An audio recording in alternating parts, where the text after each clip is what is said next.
শাকসুর নির্বাচন আরো আগে হয়ে যেতে পারে। হেরে যাওয়ার ভয় আর তো কোনো কারণ নাই। কিন্তু এই আবদারটা কি চমৎকার, তাই না? ভোট নিয়ে আমরা ছিলাম, আমার দিয়ে মমতাজ আপনার কাছে জানতে ছিলাম যে মারুফ ভাই একটি কথা বলেছেন যে জামাত কিভাবে নির্বাচনে জিতলে দেশ চালাবে কিংবা কি কি পরিকল্পনা হওয়া উচিত।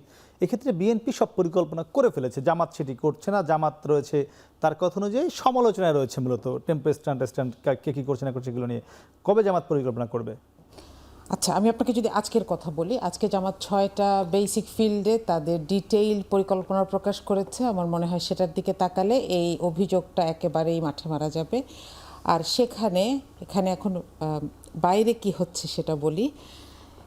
সেটা হচ্ছে যে 5টি ছাত্র সংসদ নির্বাচনে শিবির সমর্থিত প্যানেল জিতে যাওয়ার পরে এখন সম্পূর্ণ অযৌক্তিক একটা কারণ দেখিয়ে ছাত্রদল এবং তাদের সাথে সংগঠনগুলো আন্দোলন করলো এবং শাকসুর নির্বাচনটা বাতিল করলো। ছাত্রদল তো বাতিল করেনি, হাইকোর্ট করেছে, আদালত তারা আবেদন করেছে এবং হাইকোর্ট বাতিল করেছে। আমি হাইকোর্টকে কোনো রকম অভিযোগ করছি না, কিন্তু এই আবদারটা কি চমৎকার, তাই না? এটার কারণটা কি, পেছনে কারণটা কি? There is no valid reason. তাহলে কে কাকে নিয়ে ব্যস্ত? হেরে যাওয়ার ভয়, আর তো কোনো কারণ নাই, তাই না? এটা আগেও হয়েছে, আর প্রত্যেকটাতেই বাধা সৃষ্টি করার চেষ্টা করা হয়েছে, ঝামেলা করা হয়েছে, এবং এটা থেকে একটা আশঙ্কা তৈরি হচ্ছে যে আসলে জাতীয় নির্বাচনে কি হবে। আমি আপনাকে আজকের ঘটনা বলি। আজকেই জামাতের আমিরের আসনে মিরপুর পীরের বাগে মহিলাদের সাথে দুর্ব্যবহার করা হয়েছে। মহিলারা আশ্রয় নিয়েছেন একটা মসজিদের ভেতরে এবং তাদেরকে সেখানে ঢুকে হুমকি দেওয়া হয়েছে, কারো কারো গায়ে হাত তোলা হয়েছে। বিএনপি কর্মীরা এটা করেছে।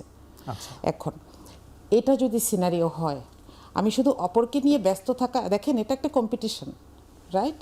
যে কে দায়িত্ব নেবে তার একটা কম্পিটিশন, জনগণের সামনে নিজের এলিজিবিলিটি প্রমাণের একটা কম্পিটিশন। এতটুকু পর্যন্ত এটা হেলদি। কিন্তু যখন এটা এই লেভেলে নেমে যাচ্ছে যে আমি একটা নির্বাচনই বানচাল করে দিতে চাচ্ছি, এবং এক্সকিউজটা কি, তার 2 দিন পরে তারেক রহমান ওখানে ভিজিটে যাবেন। আপনি যেটা শুরু করেছিলেন যে আচরণটা দিয়ে, যে তারেক রহমানের ক্ষেত্রে নির্বাচন কমিশন অনেক ক্ষেত্রেই অনেকভাবে শিথিলতা দেখাচ্ছেন। তারেক রহমানের অনেকগুলো ইনফরমেশন তার হলফনামায় ছিল না, এগুলোর ব্যাপারে আমরা আপত্তি দেখিনি। নির্বাচনী আচরণবিধির ব্যাপারে আপনি যেটা বলছিলেন, এটা বলার আগে আসলে আমাদেরকে দেখতে হবে নির্বাচন কমিশন কি করছে। প্রার্থীরা তো ভাঙতে চাইবেই অথবা ভেঙে ফেলবে, নির্বাচন কমিশন তাদেরকে কিউ দিতে হবে, তাদেরকে সতর্ক করতে হবে। কোথায় নির্বাচন কমিশনের ভূমিকা? একইভাবে এখনও যে আচরণবিধিগুলো লঙ্ঘন হচ্ছে, এইগুলো হচ্ছে আশঙ্কার বিষয়।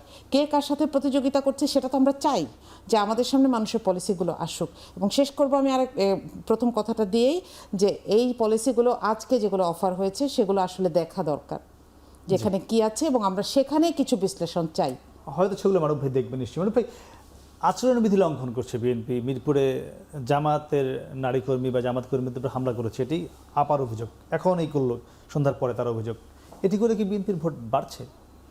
না, এখানে ধরেন ওনারা একটা অভিযোগ করেছেন, তো এইটার তো ঘটনার সত্যতা যাচাই করে দেখতে হবে। নির্বাচনের আগে আপনি এরকম নানা ধরনের অভিযোগ পাবেন। শুধু জামায়াত যে করবে শুধু তাই না, বিএনপির পক্ষ থেকে অভিযোগ আসতে পারে। তো সেই অভিযোগটাকে খতিয়ে দেখতে হবে যে ঘটনাটা কি আসলে কোন পরিপ্রেক্ষিতে ওনারা ভদ্রমহিলারা গিয়েছিলেন বা তাদের সঙ্গে কী ধরনের আচরণ করা হয়েছে, এটা আমাদের খতিয়ে দেখতে হবে। তো এই ফাঁকে আমি একটু কথা বলে রাখি, সম্প্রতি আমরা একটা প্রবণতা লক্ষ্য করছি যে জামায়াতে ইসলামীর কর্মী দাবি করে বা তাদের সংগঠনের সঙ্গে সম্পৃক্ততা দাবি করে একদল মহিলা গ্রামে বাড়ি বাড়ি গিয়ে এনআইডি নাম্বার নিচ্ছে বা এনআইডির কপি নিচ্ছে। তো এটাও কিন্তু ধরেন এক ধরনের আপনি ব্যক্তিগত তথ্যের সুরক্ষার ভিতরে আপনি হাত দিয়ে দিচ্ছেন, যে আমি কিন্তু আপনার এনআইডির নাম্বার চাইতে পারি না if I am not authorised. আমরা সেই একই অভিযোগ বিএনপির বিরুদ্ধে সোশ্যাল মিডিয়ায় দেখি, নানান ভিডিও আসে, মোবাইলে ভিডিও করছে, ছবি তুলছে, এমনও দেখি।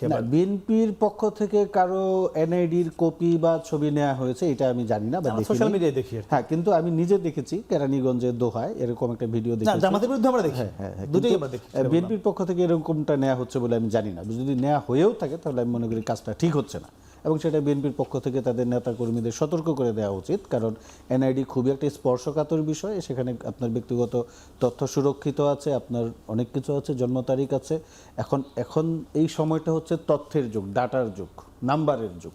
তো সেই তথ্য যদি আপনার ফাঁস হয়ে যায়, এরকম বিভিন্ন দলের কাছে চলে যায়, তাহলে তো নানা কিছুই হতে পারে। আমি বাংলাদেশে এনআইডির ব্যবহার কতটা বেড়ে, আমি আসলে দীর্ঘ সময় দেশে থাকি না, এটা কিভাবে ব্যবহৃত হচ্ছে আমি জানি না, কিন্তু আমরা যারা বিদেশে থেকে আমাদের যাদের আইডি কার্ড থাকে, এই কার্ডের আমাদের যে নাম্বার এবং যে জন্ম তারিখ, এটা দিয়ে কিন্তু সব কিছু আবেদন করবেন। আপনি ব্যাংক লোন বলেন, আপনার যে বেনিফিট পাবেন রাষ্ট্রের থেকে সেটার জন্য আপনার এই নাম্বারটা লাগে। আপনি কোথাও ইভেন এখন যেটা হচ্ছে আমরা ট্রেনের টিকিট কাটতে গেলেও আমাদের সেটা দিতে হয়। আপনি বিমান টিকিট আমি বলছিলাম এই ঘটনায় ভোট বিএনপির বাড়বে বা কমবে কিনা, প্রভাব পড়বে কিনা? আমার মনে হয় না এতে খুব একটা নেতিবাচক প্রভাব পড়বে, কারণ বিএনপি এরকম কোনো কাজ এই মুহূর্ত পর্যন্ত করে নাই যে ভোট কমে যাবে। এটা প্রতিপক্ষের পক্ষ থেকে প্রচারণা চালানো হয়, বলা হয়। তাহলে সাকসু বন্ধ করার বিষয়টি এসেছিল, মানে এটি কেন? সাকসুর বিষয়টা যেটা বলা হয়েছে যে জাতীয় নির্বাচনের আগে এইরকম একটা সময়ে সাকসুর নির্বাচন আরো আগে হয়ে যেতে পারতো। ঢাকা বিশ্ববিদ্যালয় হয়েছে, জাহাঙ্গীরনগর, রাজশাহী, চিটাগাং হয়েছে, তো সাকসুর নির্বাচন আরো আগে হলো না কেন? জাতীয় নির্বাচনের এত কাছাকাছি সময়ে আপনি নির্বাচন দিবেন, এখানে তো নানা ধরনের সংঘাত জটিলতা তৈরি হতে পারে। সেটা আরো আগে করলে ভালো হতো। যেহেতু আগে করতে পারে নাই, তাহলে আপনি পরে করেন, সেখানে তো আমি কোনো সমস্যা দেখি না। মানে হারার কোনো ভয় বা এমন যে না, এটা হারার ভয়, এটা আসলে আমি যেটা সবসময় বলে থাকি যে দুর্ভাগ্যজনক হলেও সত্য, 5ই আগস্টের পরে, 5ই আগস্টের পূর্বে আওয়ামী লীগের যে একটা রাজনীতি ছিল, প্রতিপক্ষকে নিয়ে খুব চর্বিত চর্বণ কথাবার্তা বলা, চর্চা করা, দোষ চাপিয়ে দেয়া, সেটা দুর্ভাগ্যজনক হলেও জামাত ইসলামের কাছে আমরা কিছুটা লক্ষ্য করছি। সেই কুঅভ্যাস তাদের মধ্যে প্রতিফলিত হচ্ছে। আমরা তো ভাই, আপনি কি করছেন তার চাইতে গুরুত্বপূর্ণ হচ্ছে আমি কি করব। আপনার যতটুকু ক্যাপাসিটি আছে, আপনি যদি বাজে কাজ করে থাকেন, ভোটের মাঠে সেটা প্রতিফলিত হবে, পিপল আপনাকে সেটাকে জাজ করবে। সে ভোটটি কিন্তু বন্ধ করে দেওয়া হলো, আমরা দেখলাম সাকসুর ভোটটি, সেই যে মাঠে প্রতিফলিত হবে সেটি হতে দেওয়া হয়নি। যাই হোক, সেটি হয়তো বলছেন যেহেতু ভোটের কাছাকাছি সময় একটি